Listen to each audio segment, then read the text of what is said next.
Info টেলিভিশনে স্বাগত জানিয়ে খবর পড়ছি আমি নাসির উদ্দিন শিকদার। টঙ্গী সূর্যের হাসি ক্লিনিকে সাক্ষাৎকার অনুষ্ঠান অনুষ্ঠিত হয়।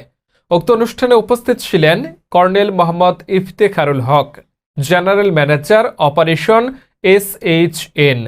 সেবাসমূহের উপর বক্তব্য রাখেন।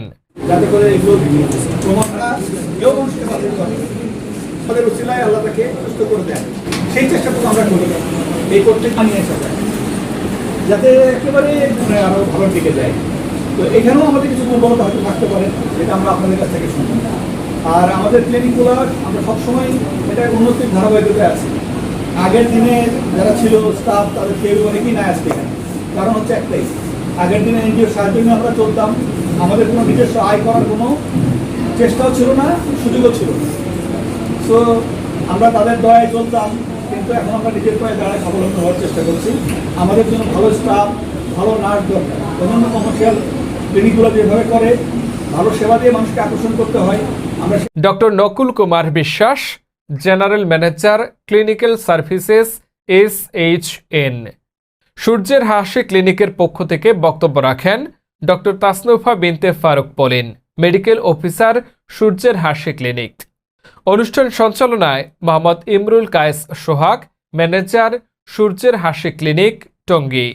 এতে আরও উপস্থিত ছিলেন অমল কুমার বিশ্বাস, ডক্টর খাদিজাতুল কুবরা, ডক্টর তপন রায়, সাদিয়া আক্তার সানি, সাবিনিয়া ইয়াসমিন, জুবাইদা আয়াত, সেলিনা আক্তার, অজিজুল হক, হাফিজা খাতুন, লাবনী আক্তার, আমেনা আক্তার, নাজমুন নাহার, সালমা আক্তার, কৃষ্ণা রানী, রুমা আক্তার, রুনা বেগম, নূপুর আক্তার, রহিমা বেগম, আশিকুর রহমান, নাইম হোসেন, সেলিম, মুসলিম উদ্দিন প্রমুখ। ল্যাবরেটরি প্যাথোলজি যেখানে হয় সেখানে ল্যাব টেকনিশিয়ান আমাদের এখানে সার্বক্ষণিক থাকেন, ওনারা এখানে আমাদের মেডিকেল অফিসারদের সাথে আপনাদের পরিচয় হয়েছে। এখানে গর্ভবতী মায়ের সেবা কিন্তু আমরা মেডিকেল অফিসার যারা কোয়ালিফাইড ডক্টর তারাই কিন্তু সেই সার্ভিসটা দিয়ে থাকেন। এছাড়া একটা মায়ের গর্ভকালীন সময়ে তার যদি তার যেমন টিকার প্রয়োজন হতে পারে, অথবা গর্ভ পরবর্তী মানে প্রসবের পরেও তার বাচ্চার টিকার প্রয়োজন হয়, সেই টিকাগুলো কিন্তু এখান থেকে আমরা প্রোভাইড করে থাকি। এবং এই ক্ষেত্রে অন্যান্য বিভিন্ন সরকারি পর্যায়ে এসছে, আমি এই প্রথমে তাদের কাছে শিশুদের জন্য বিশেষ করে এগুলো কিন্তু আমরা সিটি কর্পোরেশন থেকে পাই বা বিভিন্ন সরকারি পর্যায় থেকেই সেই টিকাগুলো আমরা পাই, যে টিকাগুলো আমরা বাচ্চাদের জন্য দেওয়া হয়।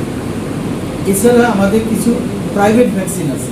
প্রাইভেট ভ্যাকসিন কি, ধরেন অনেক মায়ের কিছু কিছু রোগ হয়, যেমন ধরেন জরায়ু ক্যান্সার, ব্রেস্ট ক্যান্সার, এছাড়া বড়দের বা ছোটদের সবার অনেকের নিউমোনিয়া হতে পারে। হেপাটাইটিস বি এর জন্য বিভিন্ন ধরনের জন্ডিসের রোগ হয়, হেপাটাইটিস বি।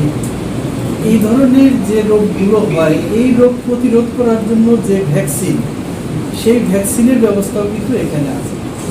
এতক্ষণ ইনফো টেলিভিশনের সাথে থাকার জন্য সকলকে ধন্যবাদ। নতুন নতুন খবর পাওয়ার জন্য আমাদের সাথেই থাকুন।